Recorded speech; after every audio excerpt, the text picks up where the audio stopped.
तीसरे चरण का मतदान आज संपन्न हो गया है, जिसके बाद अब चौथे चरण के लिए नेताओं की दौड़ धूप शुरू हो गई है।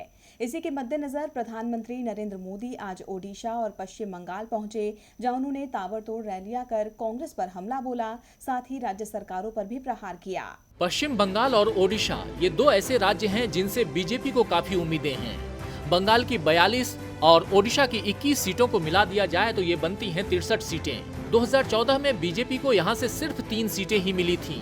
अब 2019 में अगर ये सीटें बीजेपी के खाते में आ जाती हैं तो पार्टी हारी हुई बाजी को जीत में बदल सकती है। इसीलिए तो बीजेपी ने इन दो राज्यों में नजरें गड़ा रखी हैं। खुद प्रधानमंत्री नरेंद्र मोदी ने इन पर फोकस किया हुआ है। यहाँ जीत का परचम लहराने के लिए पीएम मोदी लगातार यहाँ का दौरा कर रहे हैं। आज भी पीएम मोदी दोनों राज्यों के दौरे पर पहुंचे। मोदी ने अपने दिन की शुरुआत ओडिशा के दौरे से की, जहां उन्होंने कांग्रेस से लेकर नवीन पटनायक दोनों पर हमला बोला। केंद्रपाड़ा की रैली में राहुल गांधी पर हमला बोलते हुए मोदी ने कहा कि जो झूठे आरोप लगाने की कोशिश कर रहे हैं वो आज खुद कटघरे में खड़े हैं। वहीं सूबे के सीएम नवीन पटनायक पर भी उन्होंने जोरदार वार किया। बेइज्जती होकर के न जाएं, उनकी इज्जत के लिए मैं चुप था और विदाई अच्छी हो ये मैं चाहता था,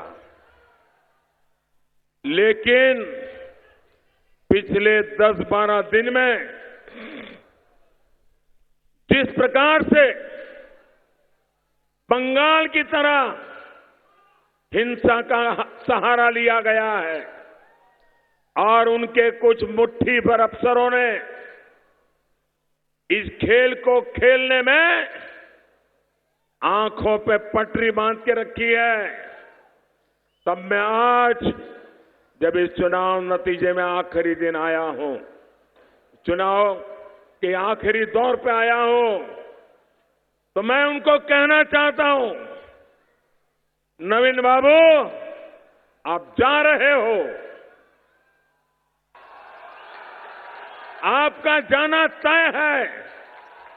ये मुट्ठी भर अफसर आपको नहीं बचा पाएंगे। पीएम मोदी ने जहां पटनायक की विदाई की भविष्यवाणी की तो वहीं पश्चिम बंगाल में ममता दीदी पर भी कड़ा प्रहार किया। मोदी ने कहा कि ममता सरकार के राज में भ्रष्टाचार चरम पर है। मोदी ने कहा कि हम सूबे में विकास के लिए लाख योजनाएं लाते हैं, लेकिन ये स्पीड ब्रेकर दीदी उन्हें जनता तक नहीं पहुंचने देती। ऐसे में हमें यकीन है कि सूबे की जनता इन्हें कभी माफ नहीं करेगी। अब पीएम मोदी ने तो बीजेपी की जीत का दावा कर दिया है, मगर उन्हें जनता का साथ मिलता है या नहीं ये देखना दिलचस्प होगा। टीवी लाइव की रिपोर्ट।